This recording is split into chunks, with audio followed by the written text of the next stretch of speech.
long waits for urgent help. They just aren't getting it done.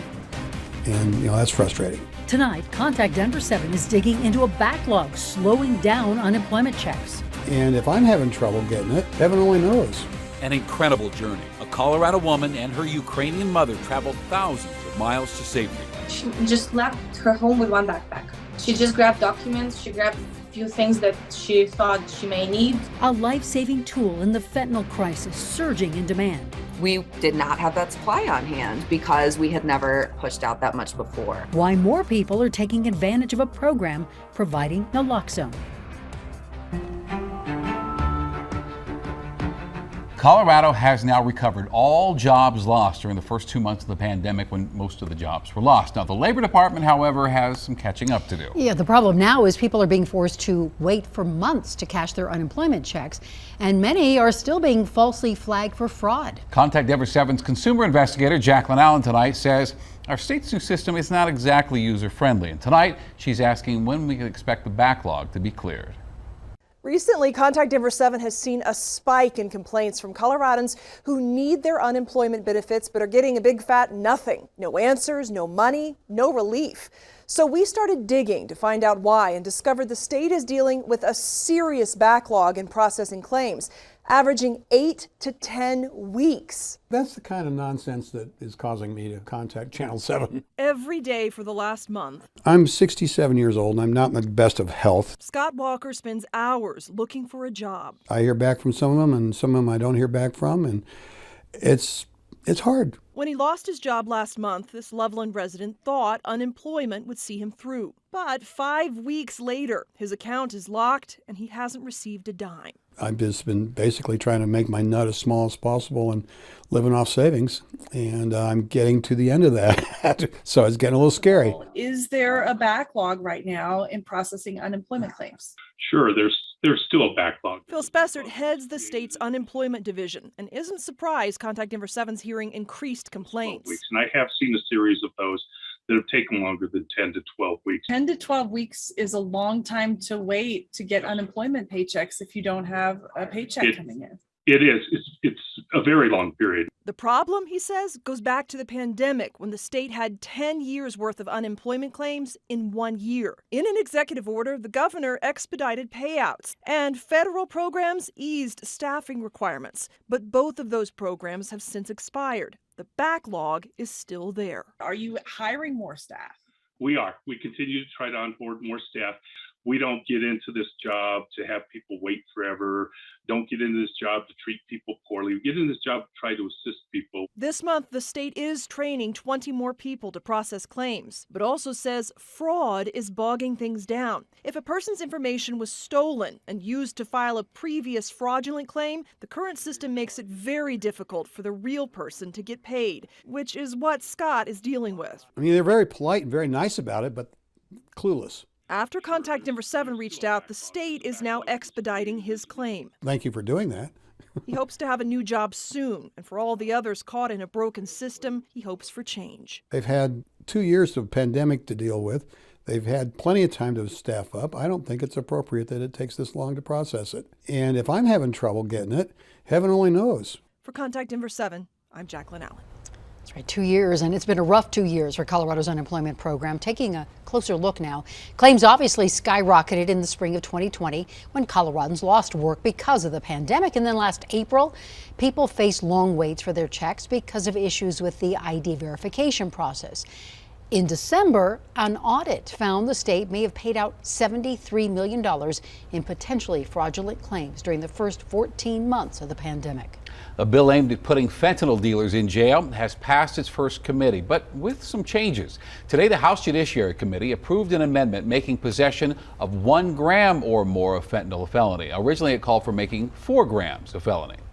I think we can all say 4 grams of fentanyl is a lot of fentanyl. That's 40 pills. That is not personal use. And so what we have done is we have created a floor when it comes to pure, and we have moved down that number from 4 to 1. And now it's important to realize this is no silver bullet. The possession issue is not going to solve the fentanyl crisis. Another change would increase the severity of the felony if a pill contains at least 60% fentanyl. However, the state currently cannot test for exact fentanyl quantities, so the amended bill must now get by the House Appropriations Committee before it moves on to the full House. With concerns over fentanyl use rising, the city of Denver now is providing a life-saving tool for free. As Denver 7's Rob Harris explains, this program has seen a sharp increase in demand, making supply an issue.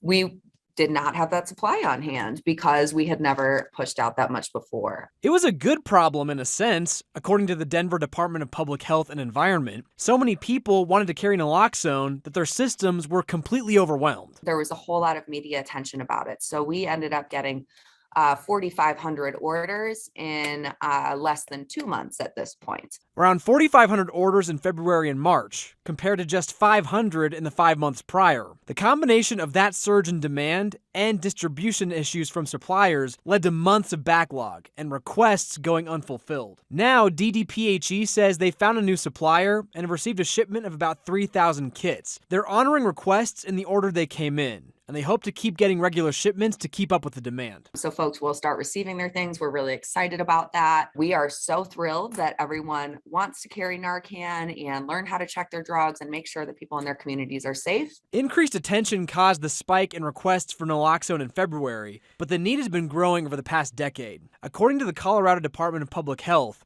1,477 people died from drug overdose in Colorado in 2020, up from 1,072 in 2019 and up from 653 in 2010. That's a 126% increase over the course of the decade. Those numbers represent real lives lost, but advocates say the numbers would be even higher if it weren't for this life-saving substance of naloxone. We asked a mental health advocate here in Denver to share her real-life story of witnessing an overdose and reversing it, potentially saving a life. Samantha Rabins is a program manager for Mental Health Center of Denver. I am holding 2 doses of naloxone, otherwise referred to as Narcan, and I carry it with me in case I were to be around or witness someone overdosing so I can help save a life. Rabins was in a meeting with one of the center's partners when a person rushed in off the street, saying a man was outside experiencing an overdose. We walked outside. I had all my work stuff, of course, and we walked outside, and the person was very evidently overdosing on the ground, and we were able to deploy Narcan. I also was able to call for backup with police and fire and medics in order to get them transported to get the care that they needed post naloxone. And they were revived. It's a really out of body experience to watch someone in the process of dying, and it's not something I ever signed up for as a social worker. My job is to prevent people from getting to that point, and so my thought is, what can I do to save this person? It's so amazing to be able to have a tool to be able to revive someone and give someone a second shot, a different shot, to continue to live their life the best that they can. Now, if you're a resident of the city or the county of Denver and you would like to carry naloxone for free, we got a link to the city's request form at thedenverchannel.com. People outside of the city limits can also get naloxone by visiting stoptheclockcolorado.org. Ann? Interesting. Thank you, Rob. A Metro school district's future is on the line. Tomorrow, Adams 14 will present its plan to turn itself around to the State Board of Education. Now, if the board does not find that plan adequate, it could choose to close Adams City High School. The board could also take the unprecedented step of forcing the district to reorganize, and that could mean placing each school under the control of a neighboring district. The state education commissioner tells Denver 7 the process is all about making sure Adams 14 students are getting the tools they need to succeed.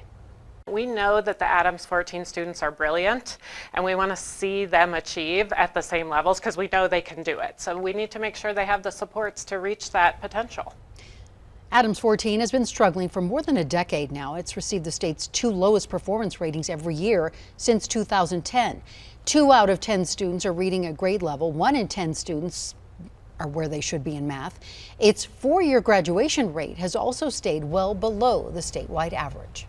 Sending more support to Ukraine. Today, President Biden announced the U.S. will provide $800 million in additional military aid. This comes ahead of an expected assault by Russian forces on eastern Ukraine. The Pentagon says it will work quickly to get this new round of support overseas. We're not going to wait. We're going to start getting these articles on the way as well. So we will literally start right away. The United Nations says nearly 5 million people now have fled Ukraine since Russia's invasion began in late February. And here at home, a woman in Highlands Ranch says her mother barely escaped the bloodshed. And tonight, Denver 7's CB Cotton shares the incredible journey that brought her to Colorado. It was hard to judge right away how serious everything was. But Oksana Dovgan quickly learned from her mother's messages the situation in Ukraine was growing worse day by day. Message that I'm alive every day for a couple of days in the beginning, and then she disappeared for a few days. The sporadic messages became too much to bear, and in mid-March, the Highlands Ranch mother, originally from Ukraine, decided she had to get her mom out. Even if my mom is ready to leave her home and ready to pack it in one backpack, I felt that, okay, now my turn. Now it's just action time for me to arrange it for her. So Dovgan arranged for her mom to travel from Chernihiv, Ukraine to Warsaw, Poland.